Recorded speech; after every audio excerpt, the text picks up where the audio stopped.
Hello everyone and welcome to his author's voice. I am the author, Jack Sanger. The story you're about to hear is set in my own locality, a very rare occurrence for me. I hope you like it.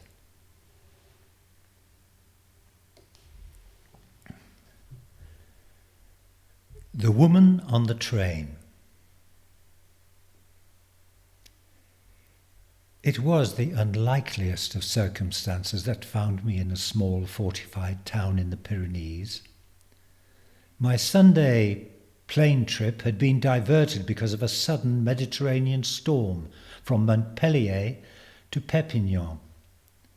I had no particular pressing business in Montpellier other than it being the launching pad for an itinerary-free holiday, given that the airfare was so cheap. Being an earth wanderer, I took this to be a sign and as usual resolved to follow my fate wherever the wind blew. I found a train from Perpignan to a Pyrenean fortress town called Villefranche, and there a tiny rail line wherein an intermittent yellow train with largely open carriages ran to the nearby Spanish border.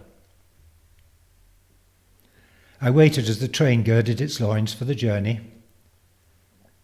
Just before we set off, a woman sat down beside me. "Bonjour," I ventured.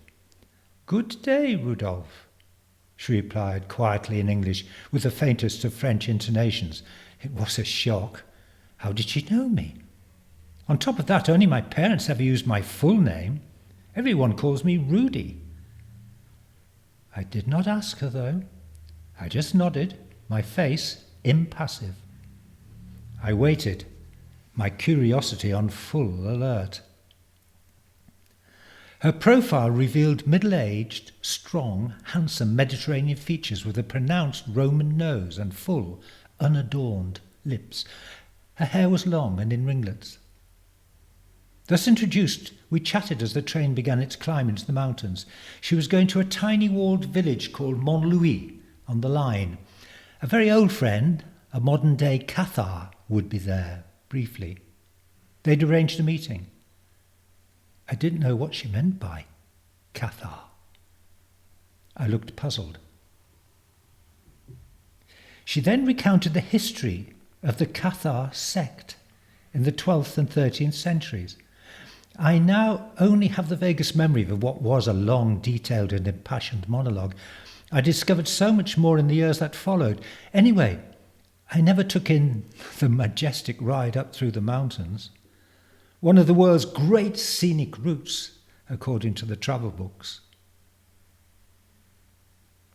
It appeared that these Cathars rejected Catholicism and wrote their own scriptures. In the order, women were the powerful equals of men. They believed the bad God of the Old Testament made the earth, and a good God oversaw humanity. Human beings had to liberate themselves from earthly shackles, usually by a number of reincarnations, or resurrections, as they called them. Jesus Christ was just another angel. Well, it was successful. They multiplied and had bishops across France.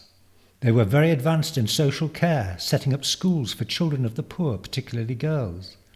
And they were vegans, abhorring the killing of animals.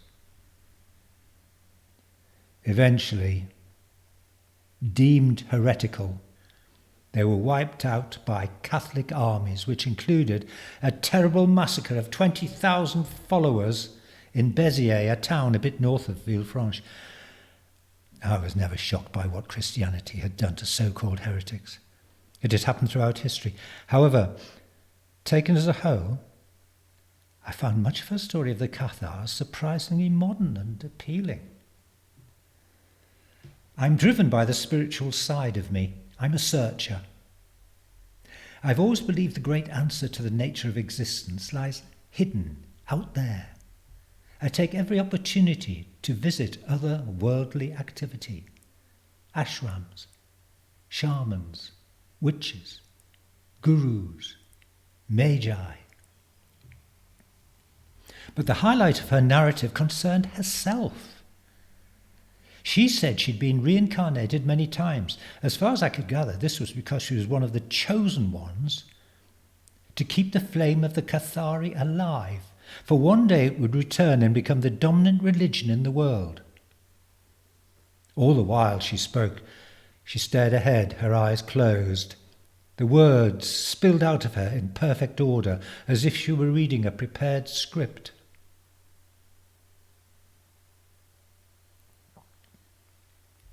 When she mentioned stopping off at a little walled town, I had a frisson of nervous trembling, which I know always presages an adventure. I decided to get off the train with her, and she escorted me to the square, where a bric-a-brac market was in full swing. People must have come from all the hamlets and farms in les Pyrénées-Orientales. We separated almost immediately. About half an hour later, I came across a stall shaded by the high fortress wall. A woman was standing there, talking to an elderly, bearded stallholder. I recognised her from her clothing. It made me draw near. Here was a second shock. When I was on the train with her, I only saw her right profile when I glanced her way. She'd looked steadfastly ahead at all times. We never exchanged direct glances. Now I was approaching her from her left side. Her face was markedly different, sadder, less animated. A faint white scar of the Catholic cross ran down her cheek. "Hi," I said from a couple of metres away. I interrupted their deep conversation. It was in a strange tongue, though French to some degree. They turned towards me. It was only then I realised that her face was divided right down the middle by a fault line. One side, the sad, scarred side, seemed to have dropped lower than the other. The sad eye was grey and the other brown.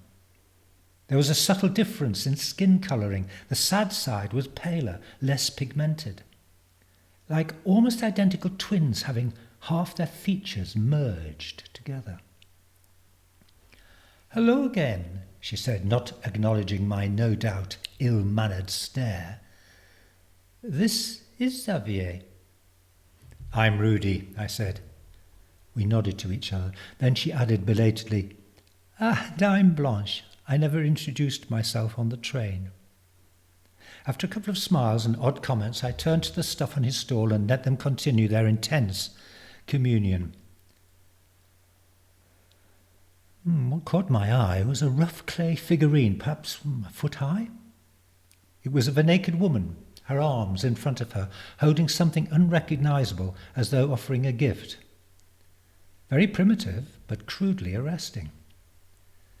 Xavier sold it to me for €30. He had no idea of its provenance, but thought it probably local and amateurish. By then, Blanche had left. I browsed some more and then headed to the station for the train back to Villefranche. Blanche was waiting on the platform. She smiled a strange, half-lit smile. "You bought the female figurine as I hoped," she said. It was in a box. She hadn't been there when I chose it.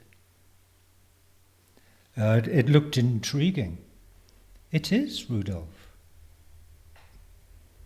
"What was the language you were talking in with Xavier?" I asked. "The old Cathar tongue, Occitan." Ah. Emboldened by her willingness to answer my questions, I asked,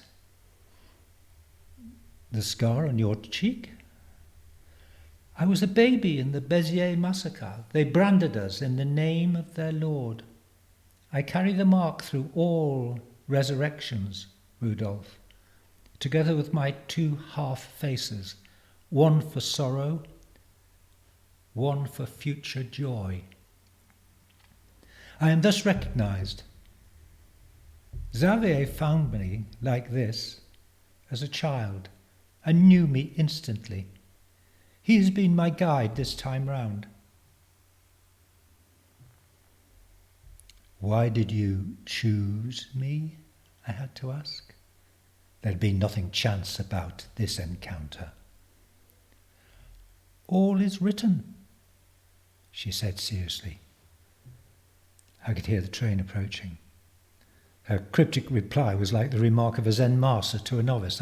I tried not to show irritation, but then she added, "The figurine, Rudolph." I climbed aboard and found a double seat for us, but when I looked round, she hadn't followed me. Back in Blanche, I took a room for the night. I spent the rest of the day sightseeing, eating and striking conversations with locals. Whenever I mentioned the Cathars, I mostly received blank stares. One or two shrugged and even suggested there were lots of myths in Occitanie. I later found this to be true. Very little remains of the lives, times and beliefs of the Cathars. The Catholics saw to that. Much of today's knowledge has been refracted and polluted through those persecutors' eyes. Seated on the bed, I put the box containing the figurine beside me. Rather clumsily, I turned to reach for a glass of wine I just poured. The box clattered to the floor. There was a loud crack. Oh, God! I picked it up and undid the string securing the lid. Inside the bubble wrap, I could see the figure had broken. There was a gap of about 1 centimetre running the length of the head and torso. I carefully removed the packaging. My final big shock of the day. The rough clay figure was merely a cast, like plaster of Paris on a broken leg, to hide a beautiful, pure, gold figurine holding the emblem of the Cathars, a dove in her outstretched hands. The face was finely detailed. It was split in 2 halves, a cross on one cheek. It was, without doubt, Blanche's face. I stared at it. It was priceless. The king's ransom. I glanced towards the window anxiously, but found the room was not overlooked. Hurriedly, I replaced it inside the clay mould and taped it securely before boxing it again. I was in a deep sweat.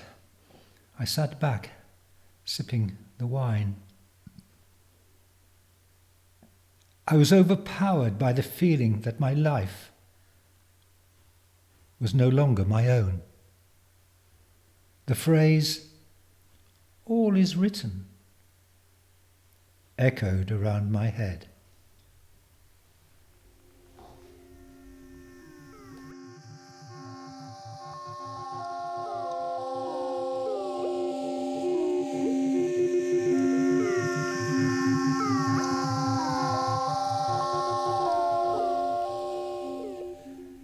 Well, I hope you liked The Woman on the Train. As I said before, I don't write many stories situated in this part of France, so it'll be interesting to hear your thoughts. It's a very rich environment. If you like the idea of supernatural stranger, there are other stories on my channel, His Author's Voice, Stories with a Twist, which explore the same theme, such as The Hitchhiker and The Magus and the Prophetess. Actually, the last story I posted, The Gift of Death, has an invisible supernatural visitor. If you like these original tales, please subscribe to the channel and you'll get the heads up on what's coming down the line. I try to write a tale a week.